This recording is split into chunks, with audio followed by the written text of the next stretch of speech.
আসসালামু আলাইকুম everyone. I hope সবাই অনেক ভালো আছেন। আজকে নিয়ে আসলাম দারুণ মজার লাউ রান্নার রেসিপি। তো লাউ তো সবাই কম বেশি রান্না করতে জানেন। তো আজকে বাসায় সেহরির জন্য আমি আজকে কুচি একটা লাউ এভাবে রান্না করছি। মানে আমি যেভাবে রান্না করছি আপনাদের সঙ্গে সেটাই শেয়ার করলাম। তো এখানে আমি প্রথমে লাউটাকে কেটে নিয়েছি এক পাশে, আর এখানে আমি মশলা কষাতে দিয়ে দিলাম। এখানে পেঁয়াজ কুচি, আদা রসুন পেস্ট অ্যাড করে লবণ দিয়ে এটাকে কষতে দিয়ে দিলাম। সামান্য পরিমাণে তেল দিয়েছি, যেহেতু রোজার মাস তেলের পরিমাণটা একটু কম খাওয়ার চেষ্টা করবেন, তো আমিও সেই অনুযায়ী দিয়েছি। তো এখন যেহেতু লাউয়ে কিন্তু খুব বেশি মশলা যায় না, তো সামান্য করে আমি মশলাগুলো অ্যাড করলাম, যেমন হলুদ গুঁড়ো, সামান্য মরিচ গুঁড়ো, ধনে গুঁড়ো আর সামান্য একটু জিরা গুঁড়ো অ্যাড করেছি। তো এটাকে আমি পানি দিয়ে মশলাটাকে বেশ কিছুক্ষণ কষিয়ে নেব, যতক্ষণ না পেঁয়াজের গ্রেভিটা নরম হয়ে আসছে। তো আপনারা কে কীভাবে লাউ রান্না করেন তো অবশ্যই কমেন্টস করে জানাবেন, আর আমার লাউ রান্না আপনাদের কাছে কেমন লাগে সেটাও কমেন্টস করে জানাবেন।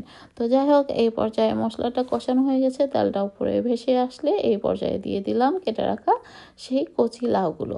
তো আর এই পাশে আমি আজকে রুই মাছের মাথা এবং লেজ পেটি দিয়ে আমি আজকে লাউটা রান্না করব। তো আপনারা জানি না কে কীভাবে রান্না করেন, অনেকে চিংড়ি মাছ দিয়ে করে বা মাছের বড় মাথা অথবা মাছের চাকা দিয়েও করেন।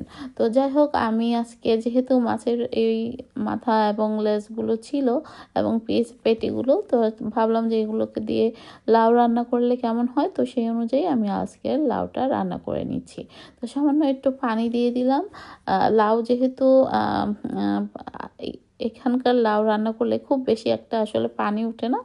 অনেক সময় দেখা যায় লাউয়ের পানি দিয়েই লাউ রান্না হয়ে যায়, আবার অনেক সময় কোনো কোনো লাউ থেকে দেখবেন পানি তেমন একটা ওঠে না। তো সেই জন্যই লাউয়ে একটু পানি অ্যাড করলে কষাতে খুব মানে সহজ হয়। তো লাউটাকে খুব ভালো মতো কষিয়ে নিয়েছি, দেখতেই পাচ্ছেন নরম হয়ে আসছে। যেহেতু এমনিতেও কচি লাউ, তো ভেজে রাখা মানে মাছগুলো দিয়ে দিলাম, আর সঙ্গে দিয়ে দিলাম কেটে রাখা কাঁচামরিচ, ধনেপাতা কুচি এবং দিয়ে দিলাম সামান্য পরিমাণে গরম পানি বা ঝোল। তো সেই ঝোলের পরিমাণটা আমি লাউ একটু বেশি দিলেই পছন্দ করি, আর টেস্ট অনুযায়ী লবণ। তো যাই হোক, আপনারা সেহরিতে কে কী খেয়ে থাকেন অবশ্যই কমেন্টস করবেন। তো আমরা তো ভাতই খাওয়ার চেষ্টা করি, ভাত খেলেই বরঞ্চ দিনটা ভালো যায়। তো এই তো আমরা চেষ্টা করি মিনিমাম দুটো অন্তত কারি রাখার জন্য। আর একদম সবার শেষে যখন হয়ে যাবে আমি একটা টমেটো অ্যাড করেছি। আমার টমেটো দিয়ে রান্না যে কোনো সবজি হোক, মাংস হোক, আমার খেতে খুবই ভালো লাগে। যারা আমার রেসিপিগুলো সবসময় দেখেন তারা হয়তো দেখেছেন আমি সব কিছুতেই টমেটো অ্যাড করি। টমেটো আমার ফেভারিট একটা জিনিস, এবং ধনেপাতা। তো যাই হোক, আপনাদের কেমন লাগে আমি জানি না, তবে আপনারা একবার হলো খেয়ে দেখবেন, আই হোপ ভালোই লাগবে। অনেকে আছে লাউয়ে টমেটো খায় না, আবার অনেকে আছে শাকেও দেয় না। তো দিয়ে দেখলে তো মন্দ নাই, তাই না? দিয়ে দেখতে বা নতুনত্ব একটু ট্রাই করলে সমস্যা তো নাই, তাই না? সবই তো ভিটামিনে ভরপুর। তো আপনারা চেষ্টা করবেন নতুনত্ব খাবার ট্রাই করার জন্য।